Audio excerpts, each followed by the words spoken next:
So, what do you know about UCF?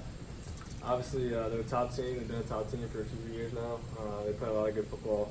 A lot of speed on defense. Obviously we know about their offense, but they do a lot of good things on defense that we're going to take advantage of in the pass and the run game. Are you worried about it will be tough for this team to put that loss behind them and move on to UCF? I don't think so. I think we all moved on. It is what it is at this point. You can't go back and change it. You can only learn from the mistakes that we had and try to improve for this week. What are the advantages of going to the sideline to talk to Mark between plays? Because you didn't do that with Watson, did you? No. I mean, we don't have like a full-blown conversation, but I can tell him something I just saw. He'll tell me vice versa.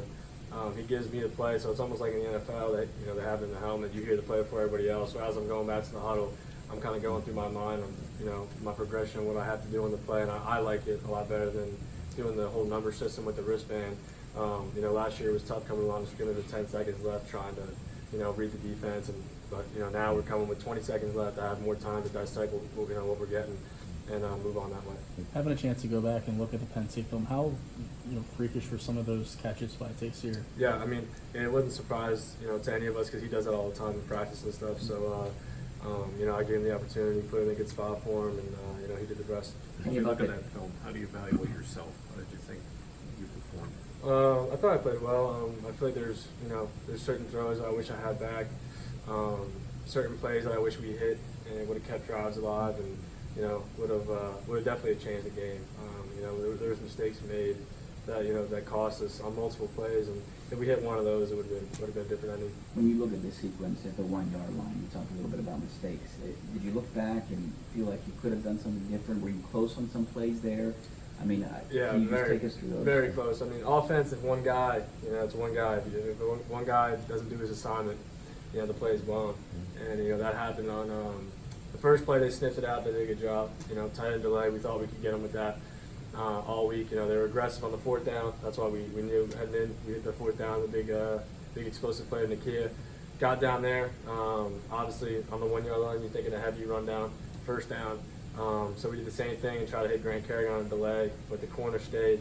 So I threw it away. Did a good job there. And then we had 2 plays where, I missed assignments, and it's going to hurt us. I had missed assignments on, previous plays that could change the game. And it's just in that situation, it's just a bigger, moment, and it's more noticeable on that. Do you wish you had taken one more shot on fourth down? I think we addressed that in at least 3 other settings, so I think we'll move on.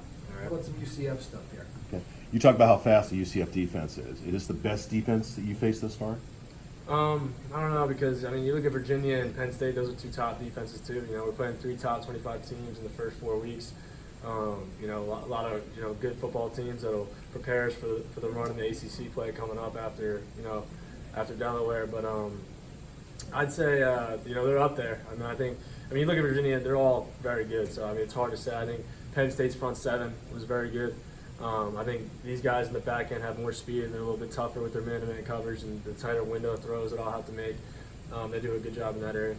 Kenny, how nice is it going into the UCF game having, Maurice had a big game against Ohio, Tayseer has a big game against Penn State, and you look at a team like UCF, if they want to run man or if they want to try and bracket Maurice, they lead Tayseer or vice versa. Right.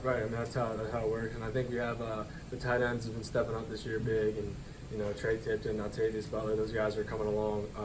They're doing great things as well. So I think we're doing a good job getting the ball spread around. And now it's time to take the next step, make explosives, and go score touchdowns. How much man does UCF run compared to maybe Penn State or Ohio or Virginia?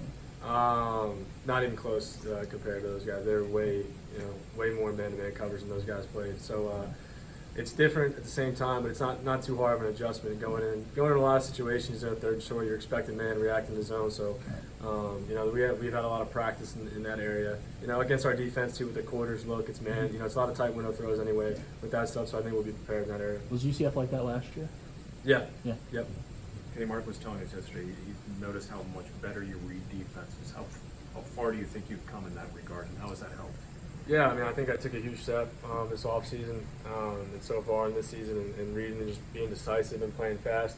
That was the one thing this offseason I wanted to improve on, was streamlining my preparation so I can go out there and play fast. And I think it's something that, thanks to Coach Webb, that I've done pretty good so far. Coach Whipple talked yesterday about your relationship, how guys are on the same page a lot of times. Is 9 months enough time for that to happen? I mean, I think it's only going to get better. I don't think it's where we want it to be, obviously. Like you said, only being 9 months, but I try and spend a lot of time in the facility and being around him and just listen to him talk and getting, picking his brain on what he sees and how he wants to attack the defense. So when I go out there, I have a pretty good idea of what I'm doing. How much do you hear when you're not practicing on the field, like in the facility, video? I mean, I don't have like a specific time. I mean, I just come in between classes and whenever I can with my time schedule. It's tough with classes during the week, but I'll come back. I always come back Tuesday and Wednesday after, and I spend time with Coach Whip. At night? Yeah, at night. So I come back. I go to class from 2 to 6:30, and then after that I'll be here from 6:30 or 6:45 to whenever I get done here. The run game, was that just what Penn State was doing? Do you feel like you have confidence that this can get going again? No, How much is it definitely. I on mean, you too? absolutely. I mean, we all can do a lot better things to help the run game. But I think at the same time, Penn State, they have some tough guys up front. They do a really good job in that area, and that's something we knew coming into it. So we knew the pass game would have to help us out a lot, and it gives us an opportunity to win. Do you think heading back to the huddle every play, do you think that causes fatigue for you? I think Coach Andrews does a good job of getting me ready for it.